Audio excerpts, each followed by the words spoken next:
Yo la team, c'est votre off coach qui vous parle. Aujourd'hui, on parle un petit peu du débriefing du combat de Arman Tsarukyan contre Dan Hooker.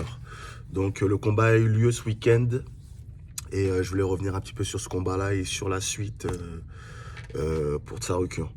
Donc, déjà, grosse masterclass de Tsarukyan. Franchement, on a vu ses progrès debout. Donc c'est un bon lutteur, un bon grappleur, il est très très très bon au sol. Mais par contre, debout, on savait qu'il avait des facilités, on savait qu'il avait des bonnes capacités debout. Mais là, on a vu dans ce combat-là qu'il a vraiment progressé. Parce que Dan Hooker, c'est un vrai striker. Il est bon en pied-point. Et face à lui, Tsarukyan a eu du répondant. Il a bien répondu, il a bien touché, avec des bons directs, avec des bons low kick, calf kick. Voilà, donc une belle boxe. Il visait bien au corps, il visait bien la tête. Belle combinaison. Et ensuite, une belle finition au sol avec une soumission.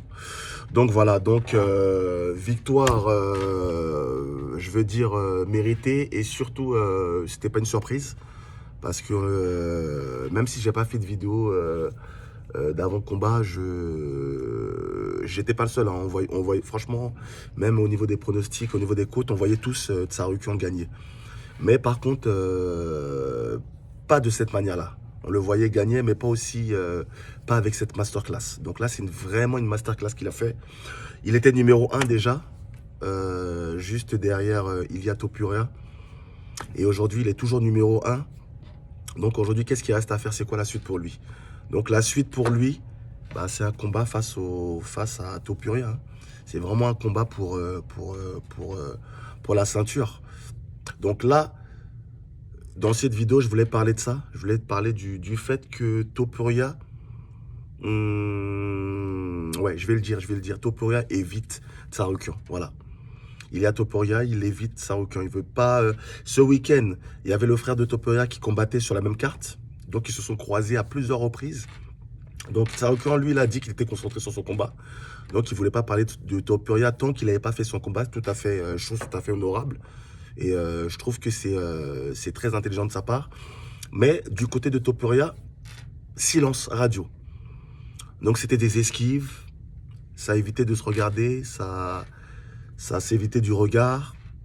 Donc j'ai l'impression vraiment que Topuria n'est pas serein pour ce combat-là. Donc lui, il veut affronter Paddy Pimblett ou bien il veut affronter Geji, etc. Mais voilà, normalement, tu dois affronter Tsarukyan qui est numéro 1 en fait, juste derrière toi. Donc c'est vraiment le combat que le peuple veut voir, c'est le combat que le public veut voir, c'est ce combat que moi je veux voir. Moi, je veux voir ce combat-là parce que je sais que ce combat-là, ça serait une vraie opposition. Pourquoi ça serait une vraie opposition? Parce que les deux sont très forts au sol. Les deux, ils ont une bonne lutte, ils ont un bon jiu-jitsu, ils ont un bon grappling. Donc déjà, je voudrais voir vraiment lequel des deux va réussir à imposer son grappling. Et maintenant, je vois que les deux, ils sont également très forts debout. Parce qu'au début, moi, avant ce combat-là de Tsarukyan, je donnais une légère avance à Topuria debout. Mais là, avec ce que je viens de voir qu'il y a des vrais arguments également du côté de Tsarukyan. Donc là, ça ferait une belle opposition. Parce que les deux sont complets debout et au sol. Donc vraiment, ça ferait une belle opposition. Au niveau de la taille, c'est plus ou moins similaire. Au niveau du poids, c'est plus ou moins similaire. Donc là, c'est une vraie opposition. Donc là, si je devais pronostiquer ce combat-là, ça serait compliqué. Moi, je mettrais un 50-50. Donc c'est une vraie opposition. Maintenant, on dirait que Topuria, il sait très bien que ça serait une grosse opposition, donc il évite ce combat-là. Et j'ai l'impression que l'UFC n'est pas également pour ce combat. Voilà, l'UFC, eux, c'est vraiment une entreprise qui fait du business. Et donc, il y a des fois, ils sont pas très sur le sportif, ils sont plus sur le business. Voilà, donc raison pour laquelle ils essayent d'endormir un peu le combat. Après, je le comprends. C'est quoi le souci, c'est quoi? C'est que l'UFC est en perte de stars.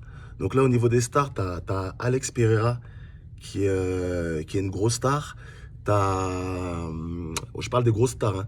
Tu as Alex Pereira, tu as Ramzat Chimaev, qui est une grosse star, qui est champion également, et tu as Topuria. Donc là, c'est les vrais 3 grosses stars. Après, il y a également... ouais, je dirais que c'est ces 3 stars-là qui sont les plus grosses stars de l'UFC actuellement. Et j'ai l'impression que l'UFC, ils ont peur de griller un peu leurs stars. Donc l'UFC a peur que Topuria ne remporte pas le combat contre Tsarukyan. Tsarukyan qui n'est pas une grosse star, qui n'est pas très bankable, qui n'est pas très vendeur. Donc l'UFC, ça ne les arrange pas. L'UFC, ils préfèrent avoir des grosses stars qui vendent, qui font des pay-per-view, etc. Même si les pay-per-view vont bientôt disparaître au profit de Netflix. Mais bon, ils veulent toujours des combattants qui vendent, des combattants, voilà. Ils veulent pas des combattants qui sont pas trop dans le trash talk, des combattants qui sont humbles, etc. C'est la même chose que Nassourdine Imavov, en fait. C'est le même. En fait, pour moi, Tsarukyan et Imavov, ils sont au même stade de leur carrière, ils sont bloqués. Ils sont bloqués parce qu'ils sont prétendants numéro 1, les deux. Et ils n'ont pas de chance au titre parce qu'ils ne sont pas